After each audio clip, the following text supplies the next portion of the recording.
इस प्रोजेक्ट के जो हमारी पहली बैच है, लगभग 235 कंपनियां हैं जो इसमें एलिजिबल या पात्र हुई है। उसमें से लगभग 44 कंपनीज है जो जिन्होंने परमिशन ली है और जहां हमने प्रोजेक्ट्स का काम शुरू किया है और फेज 1 के उनकी सब एक्टिविटीज चालू है। उसमें से 15 कंपनियां ऐसी है कि जहां फेज 2 के लिए काम के लिए हमने शुरुआत की है। लेकिन इस 15 कंपनियों में से 5 कंपनियां ऐसी है कि जिनका फेज 1 की जो एक्टिविटीज है वो अभी भी चल रही है। इसकी वजह से बची हुई जो 10 कंपनियां हैं उनका काम अभी इस हफ्ते हमने शुरू किया है फेज 2 का। दोस्तों इसके अलावा हम और एक प्रोजेक्ट की घोषणा हमने इस अंतरराष्ट्रीय जैव ईंधन दिन के ऊपर की 10 अगस्त को की, और वो नए प्रकल्प का नाम है एमसीएल बायोकोल प्रोजेक्ट, एमकोल प्रोजेक्ट। दोस्तों ये प्रोजेक्ट पूरी तरह से डेडिकेटेड है हमारे किसानों के लिए, हमारे लोगों के लिए, जो 10,000 15,000 किसान लोग आपने तैयार किए अपने हमारे गांव में, तहसीलों में, और जो वादे जो कमिटमेंट्स हमने उनके लिए किए, बस उनके लिए इस प्रोजेक्ट की शुरुआत हम लोग कर रहे हैं। पिछले सप्ताह हमने देखा कि 5 ऐसी कंपनियां हैं हमारे एमसीएल परिवार में कि जिन्होंने इसके लिए जो क्राइटेरिया वो पूरा किया, और उस 5 कंपनी के लोकेशन पर अभी हम इस प्रोजेक्ट की शुरुआत करने जा रहे हैं। उसकी प्रिपरेशन ऑलरेडी शुरू हो चुकी है दोस्तों। लेकिन आपको बताते हुए मुझे बहुत गर्व महसूस हो रहा है कि आज ये जो आंकड़ा है ये 5 से बढ़कर 13 बन चुका है। आज हमारे बीच में 8 ऐसी नई कंपनियां हैं जो इसमें शामिल हुई है, जिन्होंने ये जो क्राइटेरिया है वो पूरा किया है, और मैं हमारे पूरे एमसीएल परिवार की तरफ से उनका बहुत बहुत हार्दिक अभिनंदन करता हूं। और दोस्तों मैं आपसे भी विनती करता हूं कि आप सभी लोग इनका बहुत ज्यादा अभिनंदन कीजिए।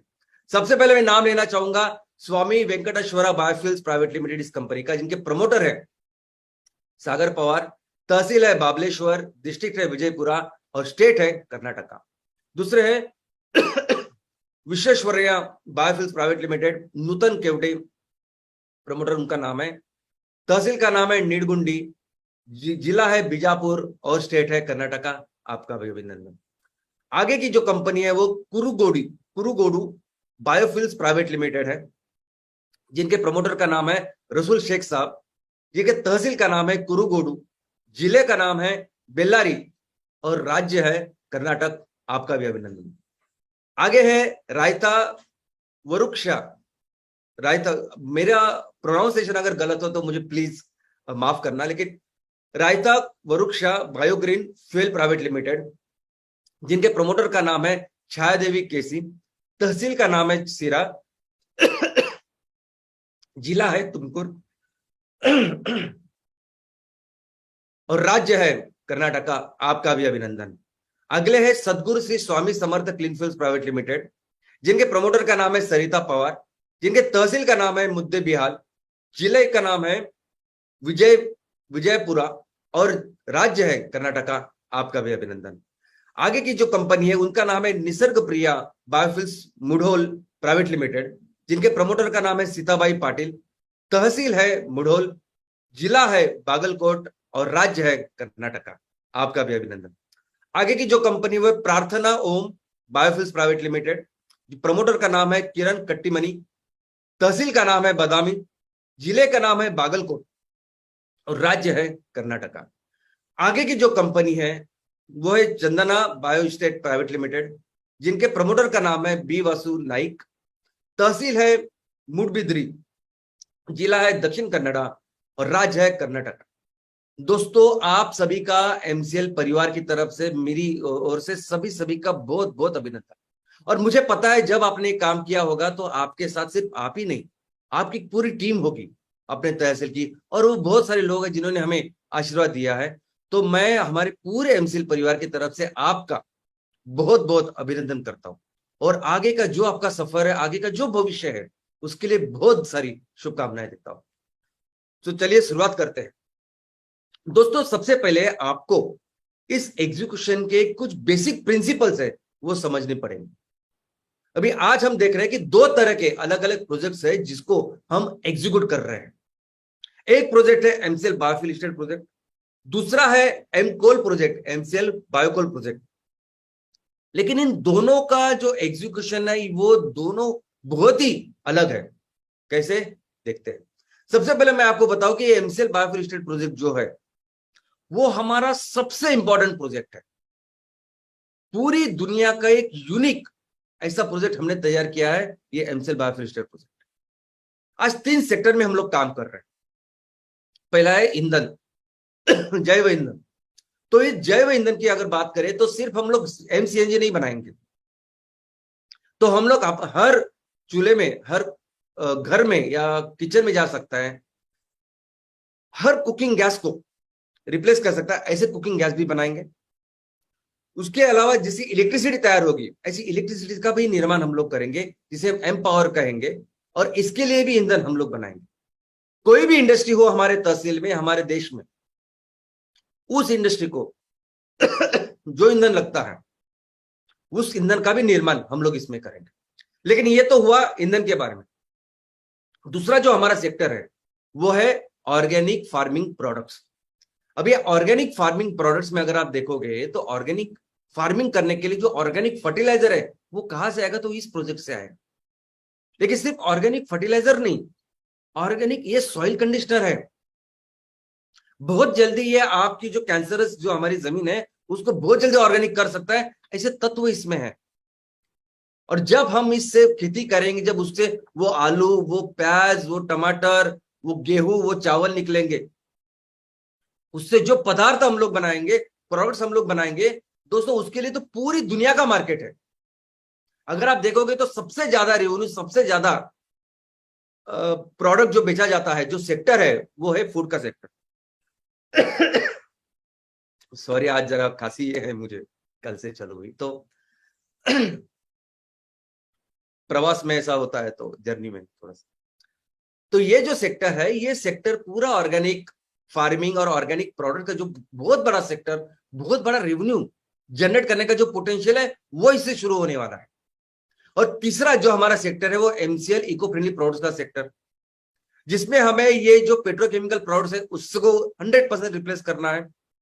लेकिन कई सारे ऐसे भी प्रोडक्ट है जो प्रोडक्ट हम एग्रीकल्चर या हमारे खेतों में तैयार नहीं कर सकते, उसको इमीडिएटली उसको रिप्लेसमेंट हमें देखनी पड़ेगी, जो रिप्लेसमेंट कार्बन न्यूट्रल हो। और कहां से बनाएंगे हम लोग प्रोजेक्ट, ये बनाएंगे मिथेनॉल से।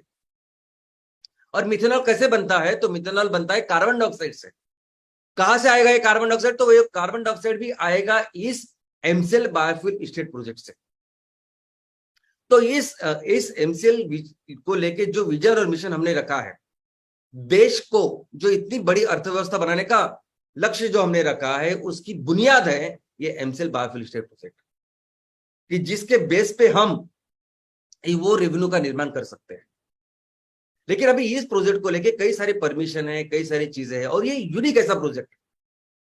हम नहीं चाहते कि किसी भी वजह से आने वाले दिनों में इस प्रोजेक्ट का काम किसी भी वजह से रुक जाए आपके हर तहसील में। इसलिए हम पूरी परमिशन लेके, जो कुछ चीजें लगती है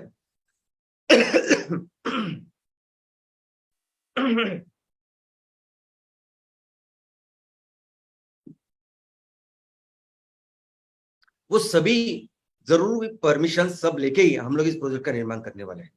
क्योंकि ये प्रोजेक्ट दुनिया में ऐसा यूनिक प्रोजेक्ट है जिसको हमें बहुत अच्छी तरीके से एग्जीक्यूट करना है। लेकिन जब एम कोर प्रोजेक्ट की बात आती है तो दोस्तों ये जो प्रोजेक्ट है, ये प्रोजेक्ट हमने 100% सिर्फ और सिर्फ किसानों के लिए तैयार किया है। आज हमने तहसीलों में, गांव में हर किसानों को एक वादा किया है, एक कमिटमेंट किया है, प्रॉमिस किया है कि दोस्तों कि आप ये नेपियर घास लगाएंगे, लगाइए, हम लेंगे उनसे, और आपका इनकम हम लोग बढ़ाएंगे, अच्छा करेंगे, एक अच्छा इनकम देंगे। अभी वो नेपियर घास लेके हम लोग क्या करेंगे, हमारी जिम्मेदारी। हम सीएनजी तैयार करें, कोल तैयार करें, बाकी कुछ भी करें, वो हमारी जिम्मेदारी। लेकिन जो वादा हमने किया है उसको निभाना, ये हमारे फैमिली की सबसे बड़ी प्राथमिकता है। आप जहां काम कर रहे हैं वहां उस तहसील में, उस गांव में लोगों को पैसे कमा के देना, ये हमारी सबसे बड़ी प्राथमिकता है। और इसीलिए इस प्रोजेक्ट की शुरुआत की है। अच्छी बात तो यह है कि इस प्रोजेक्ट के साथ बहुत सारी एक थोड़ा सा इनकम हम सबको भी, हमारी पूरी फैमिली को भी मिलने वाला। लेकिन इस प्रोजेक्ट का जो एग्जीक्यूशन है, वो प्रोजेक्ट का एग्जीक्यूशन बहुत ही अलग तरह से होगा। वो वैसे नहीं होगा जैसे आप अभी सोच रहे हैं। सबसे पहले इस प्रोजेक्ट का लक्ष्य क्या, मैं आपको बोलता हूं। इस प्रोजेक्ट का लक्ष्य है कि हमें बिजनेस साइकिल को एस्टेब्लिश करना है। अभी बिजनेस साइकिल को एस्टेब्लिश करना यानी क्या, तो बिजनेस साइकिल का मतलब है रॉ मटेरियल तैयार होता है, वो रॉ मटेरियल ट्रांसपोर्टेशन वगैरह सब लॉजिस्टिक वगैरह होके फैक्ट्री में आता है, वहां से वस्तु का उत्पादन होता है। वो वस्तु फिर उस स्पेसिफिकेशन के साथ, स्टैंडर्ड के साथ वो हम लोग मार्केट में लाते हैं, उसका प्रमोशन, उसकी मार्केटिंग करते हैं, और फाइनली वो चीज हम कस्टमर को देते हैं विद सर्विस। और वो देने के बाद जब उससे रेवेन्यू प्राप्त होता है, इनकम प्राप्त होता है, तो फिर उसमें सब में बांटा जाता है। इसको कहेंगे हम बिजनेस साइकिल। अभी इस बिजनेस साइकिल का प्रॉपर एस्टैब्लिश करना, इसको एस्टैब्लिशमेंट करना, ये हमारी सबसे बड़ी प्राथमिकता है जो हम इस एम कोल प्रोजेक्ट के साथ करने वाले हैं। और यही लक्ष्य है हमारी इस एम कोल प्रोजेक्ट्स का। और इसलिए जो भी जरूरतें होंगी, जो भी चीजें हमें इस प्रोजेक्ट को तैयार करने के लिए लगेगी, वो सभी जरूरतों के लिए, चीजों के लिए हम पूरी तरह से फ्लेक्सिबल रहेंगे। आप जैसा सोच रहे हैं कि एमसीएल बायोफ्यूल स्टेट प्रोजेक्ट जैसा ही एमकोल का प्रोजेक्ट लगेगा, तो वैसा नहीं होगा। इस प्रोजेक्ट के लिए जो भी जरूरतें हैं, उसके लिए क्या क्या ऑप्शंस है, क्या क्या कर सकते हैं हम लोग अपने तहसील में, कौन सी अलग अलग चीजें हैं जो हम लोग सोच सकते हैं कि जिसकी वजह से जल्द हम लोग एक प्रोजेक्ट लगाए, जल्द से जल्द वो वस्तु का उत्पादन करे, प्रोडक्ट्स का उत्पादन करे और मार्केट में बेचे। तो इसलिए आउट ऑफ द बॉक्स करके हम लोग थिंकिंग करेंगे, और इससे हर तहसील में जो अलग अलग उसकी जो परिस्थिति होगी, उसमें हम लोग सोल्यूशन तैयार करेंगे दोस्तों। लेकिन इस बायोकोल की जो कहानी है, जो स्टोरी है, वो बायोगैस जैसी है। अगर इस बायोकोल सेक्टर की हम लोग बात करें, तो जिस तरह ये बायोगैस सेक्टर की जो कहानी, वो सेम कहानी इस बायोकोल की है। बायोगैस में हमने देखा कि दुनिया में सबसे ज्यादा बायोगैस प्लांट लगा, अगर किसी देश में लगे हैं, तो वो है भारत। भारत पहला ऐसा देश है कि जिसने इस बायोगैस के ऊपर पॉलिसी तैयार की 1983 में, जब किसी को कुछ पता नहीं था दुनिया में। और दुनिया में सबसे ज्यादा plant, almost 45 lakh, 45 lakh biogas plant on paper लगे, ऑन पेपर। लेकिन कितना कंट्रीब्यूट कर रहे हैं हम लोग ऑयल एंड गैस में, हमको पता है। उसी तरह बायोकोल का है, आज की तारीख में सबसे ज्यादा बायोमास बेस्ड बायोकोल या बायोमास ब्रिकेट्स, पिलेट्स, ये तैयार करने वाले कारखाने अगर सबसे ज्यादा किसी देश में है, तो वो हमारे देश में। और लेकिन अगर आप देखोगे कि कोयला, जो कोयला हम लोग तैयार करते हैं, कोयला निर्मित में और कोयले का उपयोग करने में भी भारत बहुत आगे है। हम दूसरे स्थान पे हैं। चाइना के बाद सबसे ज्यादा कोयला का निर्माण हम लोग करते हैं। 70% कोयला हम अपनी खदानों से तैयार करते हैं, 30% कोयला हम लोग बाहर से मंगाते हैं। लेकिन इतने सारे जो बायोमास बेस्ड पिलेट्स है, वो 1% भी कंट्रीब्यूट नहीं करता।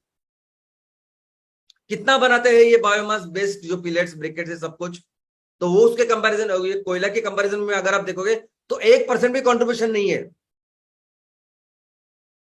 दूसरी बात, पर्सपेक्टिव, इस सेक्टर को देखने का लोगों का नजरिया जो है, वो सेम वैसे ही है जो बायोगैस में है। बायोगैस प्लांट क्यों बने, क्यों, उसके तरफ देखने का क्या नजरिया है लोगों का, सबका। बायोगैस इसलिए बने कि जो हमारा कचरा है उसका व्यवस्थापन, जो गीला कचरा है वो किसी ना किसी तरह से वो उसका व्यवस्थापन हो, रिसाइकल हो, बस ईंधन की तरफ से नहीं कोई देख रहा। वैसे ही सेम हो रहा है बायोकोल के बारे में। आज हमारा जो भारत देश है वो कृषि प्रधान देश है। 55 से लेकर 60% लोग आज भी हमारे कृषि में काम करते हैं, उनको एम्प्लॉयमेंट मिलती है इतने सारे बड़े लेवल पर। और मैं हमेशा कहता हूं कि उसी की वजह से हम लोग इतने दिन तक नंबर 1 इकोनॉमी थे। तो कृषि प्रधान देश में जब फसल लेते हैं, तो जब वो कचरा उससे निकलता है, एग्रीकल्चर वेस्ट तैयार होता है, उसकी वजह से ये बायोमास बेस्ड पावर बने, बायोमास बेस्ड ये जो प्रोजेक्ट्स है ये बने हुए हैं। आप देखोगे तो ये गेहूं का कचरा, चावल का कचरा, किसी और का कचरा, सब प्रोजेक्ट इस तरीके से सिर्फ और सिर्फ ये एग्रीकल्चर वेस्ट को उसकी व्यवस्थापन करने के लिए लगे हैं। इनफैक्ट मैं आपको बोलता हूं कि अभी कुछ नए प्रोजेक्ट्स आ रहे हैं, बहुत सारे प्रोजेक्ट अभी भारत में तैयार हो रहे हैं। इसमें क्यों तैयार हो रहे हैं, क्योंकि जो पराली लोग जला रहे हैं वो न जलाए, उस पराली का व्यवस्थापन हो, इसलिए पराली का व्यवस्थापन करने के लिए प्रोजेक्ट्स आ रहे हैं। दोस्तों इसका जो स्केल अगर आप देखोगे ना, ये स्केल बहुत ही कम है, यानी जो कोयले का बिजनेस है उसके कंपैरिजन में स्केल कुछ है ही नहीं। और दूसरा साइक्लिकल नेचर, यानी आप अगर आपके यहाँ चावल की खेती हो रही है तो चावल से जो हस निकलता है वो साल में 3-4 महीना मिलेगा, तो 3-4 महीना वो प्लांट चलता है, बाद में नहीं चलता। कुछ अभी प्लांट ऐसे तैयार हो रहे हैं कि जो सेंट्रलाइज होते हैं और यहां से वहां से कचरा लेते हैं कि चावल का लिया, सोयाबीन का लिया, ऐसा लिया और वो चल रहे हैं। लेकिन ऐसे ही इसी तत्वों के ऊपर लोग काम कर रहे हैं, तो स्केल भी कम है और ये साइक्लिकल नेचर, कंटिन्यूस चलने वाली इंडस्ट्री जिसपे पूरी तरह से हम लोग डिपेंड होकर कुछ बिजनेस करें और कोई कॉर्पोरेट इसके बारे में सोचे, इस तरीके से काम इसमें नहीं हो रहा। दूसरा, ये जो हम लोग अभी बना रहे हैं बायोमास के पिलेट्स, इसकी कैलोरीफिक वैल्यू कम है। ये 100% वैसे देखा जाए तो कोल को रिप्लेस नहीं कर सकते, उसके लिए एक प्रोसीजर है जिसे कहते हैं टोरिफैक्शन। वो प्रोसीजर करने के बाद ये कोयला पूरे 100% कोयला बन जाता है, जो आपको दिखाई देता है, जो आपको मिलता है ना, वैसे सेम कोयला बन जाता है जो आप देख रहे हैं अभी इस पिक्चर में। अभी क्या है, ये जो टेक्नोलॉजी है, ये टेक्नोलॉजी अभी जस्ट विकसित हुई है। अभी पूरे दुनिया में एक ऐसा सेक्टर है जिसका नाम है टेक्नोलॉजी डेवलपमेंट कंपनीज, उनका सेक्टर। कुछ कंपनियां ऐसी है कि जो कंपनियां माल तैयार करके बेचना, उसमें काम नहीं करती, उसमें इंटरेस्टेड नहीं होती। उनका सिर्फ एक ही काम होता है कि वो टेक्नोलॉजी डेवलप करें, पूरा पैसा, पूरा जो कुछ इन्वेस्टमेंट उसमें डालती है, और एक बार टेक्नोलॉजी डेवलप हो गई तो वो इनिशियली ये टेक्नोलॉजी इतने महंगे दामों पे बेचती है कि उनका पूरा खर्चा आगे के 6 महीनों में चला आता है। और उनकी इक्विपमेंट बेचती है, वो टेक्नोलॉजी बेचती है, और उसके बाद अगर कुछ उनके नाम पे कुछ पेटेंट है, वो पेटेंट का पैसा भी उनको फिर आगे के 10-15-20 साल मिलता रहता है। तो ऐसी दुनिया में अभी कुछ टेक्नोलॉजी डेवलपमेंट कंपनीज के प्रोजेक्ट बायोकोल के लगे हुए, जो आप देख सकते हैं टोरिफैक्शन के। ये ऐसा ही एक प्रोजेक्ट है जो आप अभी देख रहे हैं, जो यूरोप में लगा हुआ है दोस्तों। लेकिन इस प्रोजेक्ट के बारे में अगर आप देखोगे तो ये क्या रॉ मटेरियल इस्तेमाल करते हैं, अगर आप देखोगे इस वीडियो में, तो जंगल से लकड़ी लेके आएंगे, सब करेंगे, यानी कुछ वो सिर्फ दिखाने के लिए आप ये हो सकता है। दूसरा, इसकी कॉस्ट अगर आप देखोगे तो नॉर्मली जो बायोमास बेस्ड जो प्रोजेक्ट है, वो अगर आप बोल सकते हैं कि 3-4-5 करोड़ में लग सकता है, जिस कैपेसिटी का प्रोजेक्ट, उसी कैपेसिटी का अगर टोरिफैक्शन आप लेने जाओगे तो 40-50 करोड़ के, यानी कम से कम 30 करोड़ से टोरिफैक्शन सेम क्वालिटी का तैयार होता है। तो मुझे आप बताइए, यानी आपका जो प्लांट अभी 5 करोड़ में लग रहा है, वहां अगर 40 करोड़ का आपने टोरिफैक्शन लगाया तो कैसी फिजिबिलिटी आएगी।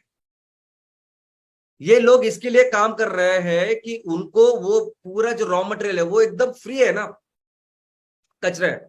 लेकिन उससे भी ज्यादा आज की तारीख में जो भी ये प्रोजेक्ट ऐसे लग रहे हैं ना, वो एज अ सीएसआर करके लग रहे हैं। सीएसआर है ना, कॉर्पोरेट सोशल रिस्पॉन्सिबिलिटी, यानी उससे पैसा कमाना वगैरह ऐसा कुछ नहीं है, सिर्फ लोगों को दिखाना कि हम लोग कर रहे हैं एनवायरमेंट के लिए। आज हमारे देश में सबसे बड़ा जो प्लांट लगा हुआ है ऐसे सेम 100% इंपोर्टेड प्लांट, वो हरियाणा में है। और वो प्लांट क्या करता है, कोयला तैयार कर रहा है और एनटीपीसी को दे रहा है। जो भी कंपनियां भी कोल बेस्ड पावर में काम करती है, उनके लिए ये 40-50-100-200 करोड़ कुछ नहीं है।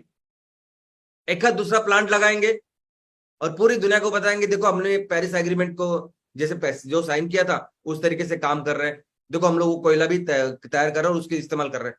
कोई लेना देना है नहीं, तो उससे पैसा कमाएंगे क्या, कुछ नहीं, क्योंकि वो इतने ह्यूज बिजनेसेस करते हैं ये सभी पावर कंपनीज कि उनके लिए 100-200 करोड़ रुपए कुछ भी नहीं होता, तो लगाएंगे। और इस तरीके से आज की तारीख में बिजनेस चालू है। मैं जब बोलता हूं ना आपको कंपटीशन, और अभी हमने बिजनेस में शुरुआत की है, क्या कंपटीशन होता है इसका ये पहला एग्जांपल मैं आपको बोलता हूं। सबसे पहला तो आप उसमें घुस ही नहीं सकते, इसे कहते हैं एंट्री बैरियर। कोई भी कंपनी अगर उसमें घुसना चाहे तो कैसे घुसेंगे आप मुझे बताइए। अगर 50 करोड़ 60 करोड़ का प्लांट लगता है आपका और उसमें फिजिबिलिटी नहीं है, यानी पहले 5 साल तक 7 साल तक आपको फिजिबिलिटी नहीं आएगी, ऐसा उन्होंने करके रखा है 8-10 साल तक, जब तक उनके पैसे निकल नहीं आते। तो उसमें कौन जाएगा, तो वही जाएगा जिनके पास डीप पॉकेट्स है, बहुत सारे पैसे हैं, जो आराम से राह देख सकते हैं। अगर लेकिन ऐसा कुछ करना होता जो हम लोग कर रहे हैं, तो कितने सारे कॉर्पोरेट ने अभी तक किया होता, उन्होंने नहीं किया। और बाद में इनका पूरा सब, उनकी जो जरूरत है वो पूरी होने के बाद फिर वो लोगों को अलाउ करते हैं धीरे धीरे। तो ये एक तरह का ऐसा कंपटीशन है कि कोई उसमें आए ना, लेकिन हम एमसीएल किसी भी हाल में रुकने वाली नहीं है। दोस्तों एमसीएल इस तरह के प्रोजेक्ट कर रहे हैं जो दुनिया ने अभी तक सोचा नहीं है। आप मुझे बताइए, आप बायोगैस के प्रोजेक्ट पूरी दुनिया में जाके देखिए, कहीं भी जाके देखिए, और हमारे प्रोजेक्ट आके देखिए, कि कहीं भी देखेंगे आप ये बायोगैस के प्रोजेक्ट तो बहुत बड़े बड़े डोम दिखेंगे, एक बड़े बड़े डोम। स्केल की बात कर रहे हैं तो स्केल यानी क्या, बड़ा डोम, भारत में भी प्रदेश में भी। अब इतना बड़ा डोम आप नॉर्थ ईस्ट में कैसे लगाएंगे, आप उत्तराखंड में, हिमाचल प्रदेश में कैसे लगाएंगे, जहां जमीन ही नहीं है, पहाड़ी इलाका है। हमने जिस तरह के ये मॉड्यूल तैयार